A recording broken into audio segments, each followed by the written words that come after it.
కాలం ముగిసిన మన బంధం ముగిన సెకండ్ పార్ట్.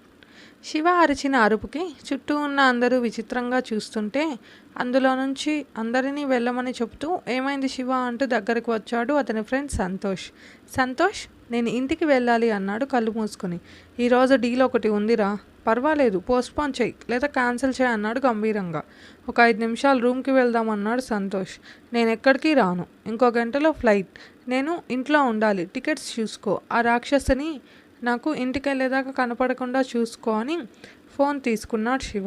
ఏదో జరిగింది, ఎప్పుడు ఇంతే, ఇది వాడిని ప్రశాంతంగా ఉండనివ్వదు అని అనుకుంటూ టికెట్స్ బుక్ చేసి శివకి బాగలేదని డీలింగ్ పోస్ట్పోన్ చేసి లగేజ్ అయినా తీసుకొస్తా, వెయిట్ చేయి అని వెళ్ళాడు సంతోష్.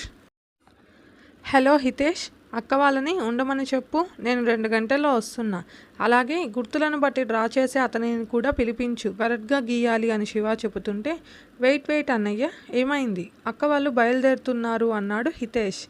నేను తర్వాత వచ్చి చెబుతా, ఇంపార్టెంట్ విషయం మాట్లాడాలి, నేను చెప్పానని చెప్పు, అక్క వాళ్ళకు మాత్రమే చెప్పు, వాళ్ళు బావలకి చెబుతారులే, ఇంకెవరికి చెప్పకు అంటూ ఫోన్ పెట్టేశాడు శివ. హలో అన్నయ్య అంటూ వీడు మారడు అనుకుంటూ శివ చెప్పిన పని చేయడానికి వెళ్ళాడు హితేష్. అంతలో సంతోష్ లగేజ్ క్యాబ్లో పెట్టి శివకి కాల్ చేయడంతో క్యాబ్ దగ్గరకు వెళ్ళాడు. అక్కడే మోకాళ్ళ వరకు మినీ ఫ్రాక్ వేసుకొని స్టైల్గా నిలబడి ఉన్న లాస్యను చూడగానే కళ్ళల్లో నిప్పులు కురిపించాడు శివ. శివని అంత కోపంగా చూసి భయంగా ఉన్నా ఏమైంది బావా అని అమాయకంగా అడిగిన లాస్యను చూస్తూ పిడికిళ్ళు బిగించి కోపాన్ని దాచిపెడుతూ ఇంటికి వెళ్ళాక చెబుతాను ఈ సంగతి అనుకుని క్యాబ్లో ఫ్రంట్ సీట్లో కూర్చున్నాడు శివ. వెనక సంతోష్ కూర్చోవడంతో మూతి మార్చేసింది లాస్య. ఫ్లైట్ ఎక్కి హైదరాబాద్ ల్యాండ్ అయ్యి ఇంటికి చేరే వరకు తన ఆలోచనలో తను ఉన్న శివను చూసి ఏమైంది బావకి, రాత్రి ఎటు వెళ్ళాడో తెలియదు, ఉదయం నుంచి కోపంగా ఉన్నాడు, కొంపతీసి రాత్రి నేను చేసిన పని తెలిసిందా ఏంటి, తెలిసే ఛాన్స్లే లేదు అంటూ తనలో తనే అనుకుంది లాస్య. ఇంటి ముందు క్యాబ్ ఆగగానే వెంటనే దిగి శివ వెళ్ళిపోతే సంతోష్ లగేజ్ దించి లాస్య ముందు పెట్టి అదే క్యాబ్ ఎక్కి వెళ్ళిపోయాడు. లాస్య ఏడుపు మొహం వేసుకొని లగేజ్ లాక్కుపోతూ వాచ్మెన్ కనిపివ్వడంతో అతనికి అప్పచెప్పి రిలాక్స్గా ఇంట్లోకి వెళ్ళింది. ఇంటికి వచ్చిన శివని అప్పటికే మీటింగ్ క్యాన్సిల్ అయిందని తెలియడంతో ఎవరూ మాట్లాడలేదు, కానీ అతని మొహం అంత కోపంగా ఉండడం చూసి అందరూ భయపడ్డారు. అతని మొహంలో కోపం కన్నా బాధే ఎక్కువ కనిపిస్తున్నా ఇప్పుడెవరూ మాట్లాడే ధైర్యం చేయలేదు. హాల్లో ఉన్న రాజేంద్ర దగ్గర కూర్చున్న శివని చూస్తూ కిందకు వచ్చారు అశోక్. ఏమైంది శివ అని అశోక్ అడిగితే అప్పుడే ఇంట్లోకి వస్తున్న లాస్యని చూస్తూ ఏం లేదు నాన్న అంటూ వెళ్ళి చెంప చెల్లుమనిపించాడు శివ. ఏమైందో అర్థం కాని లాస్య కింద పడి ఫ్లోర్ని ముద్దాడింది. శివ అంటూ గంభీరంగా వినిపించిన గొంతు విన్న అశోక్ తమ్ముడు అయిన భరత్ని చూస్తే ఏంటిది శివ, ఆడపిల్లపై చేయి చేసుకున్నావా, బుద్ధేమైంది అంటూ ఆవేశంగా అంటుంటే నా బుద్ధి బాగుంది కాబట్టే ఒకటి పీకాను బాబాయ్, దీని బుద్ధే కుక్కతో ఒక వంకర అన్నట్టు మారదు అని శివ కోపంగా అంటుంటే అసలు ఏమైంది శివ, చేయి చేసుకునేంతలా లాస్య ఏం చేసింది అన్నాడు రాజేంద్ర. చెబుతా పెద్దనాన్న అంటూ శివ గొంతు విని బయటకు వచ్చిన ఇంట్లో వాళ్ళందరినీ చూసి నాని ఎక్కడా అన్నాడు కోపంగా. వస్తున్నా నాన్న, ఏమైంది అంటూ మెట్లపై నుంచి వస్తున్న జానకమ్మను చూసి నేను చెప్పాను కదా నాని, దీని బుద్ధి మారదు అని శివ అంటుంటే ఏమైంది శివ, అదేదైనా తెలియక చేసి ఉంటుందిలే అంది జానకమ్మ.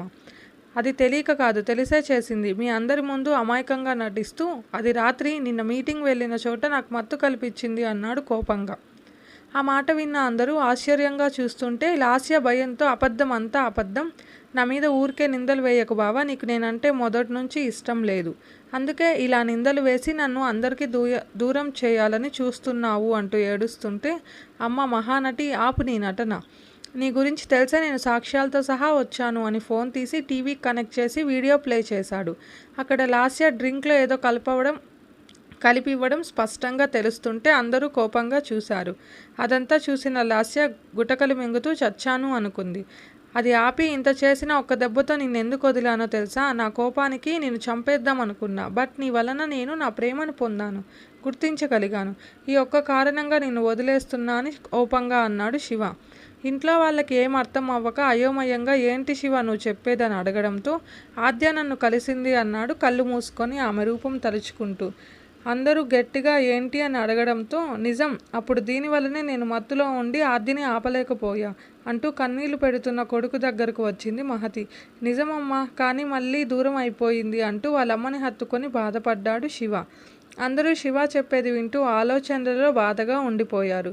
వాళ్ళలో ఎన్నో ప్రశ్నలు అడగాలని ఉన్నా శివ కోపం తెలిసి అడగలేకపోయారు. తనే అని నీకెలా తెలుసు శివ? ఒకవేళ ఎవరైనా డ్రామా ఆడుతుంటే అన్నాడు అశోక్. అందుకే నేను ఇంతకు మించి మీకేం చెప్పదలుచుకోలేదు.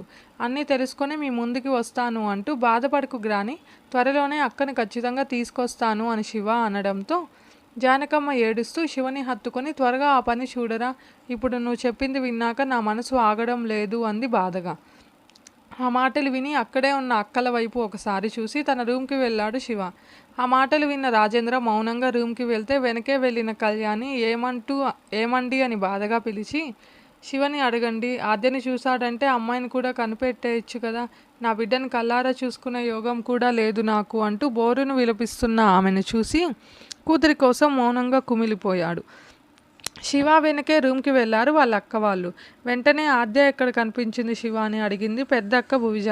ఆద్య ఒకటేనా, అక్కని కూడా చూసావా అని చెల్లెలు ధరణి అనడంతో ఇక నువ్వెందుకు లేట్ అంటూ చిన్న అక్క గీతుని చూశాడు. గీతు శివని సూటిగా చూస్తూ నీ ప్రేమ అనింది. దాంతో శివ పెదవులు విచ్చుకోగా ముగ్గురు ఒకరి మొహాలు ఒకరు చూసి అయోమయంగా చూసుకుంటూ ఇదెప్పటి నుంచి అని ఒకేసారి గట్టిగా అడగడంతో అరవకండి తల్లుల్లారా అంటూ దన్నం పెట్టాడు. ముగ్గురు కలిసి శివని కొట్టారు. శివ నవ్వుతూ మీ కోపం అయితే జరగండి కానీ బెడ్ మీద కూర్చున్నాడు. అన్న మొహం చూసి ధరణి సైలెంట్ అయితే భువి మాత్రం శివ ఎందుకు డల్గా ఉన్నావు అడిగింది. గీతు మాత్రం శివ దగ్గరికి వెళ్ళి గట్టిగా గాలి పీలుస్తూ రే శివ, ఇది నీ పర్ఫ్యూమ్ కాదు కదా అంటుంటే శివ ఫాస్ట్గా పైకి లేసి అలాంటిదేం లేదు, మీరు వెళ్ళండి, నేను ఫ్రెష్ అవ్వాలని అన్నాడు.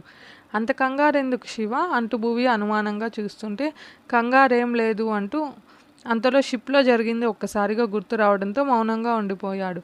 శివ మొహం చూసిన భువి డోర్ లాక్ చేసి ముగ్గురు శివ ముందర కూర్చున్నారు.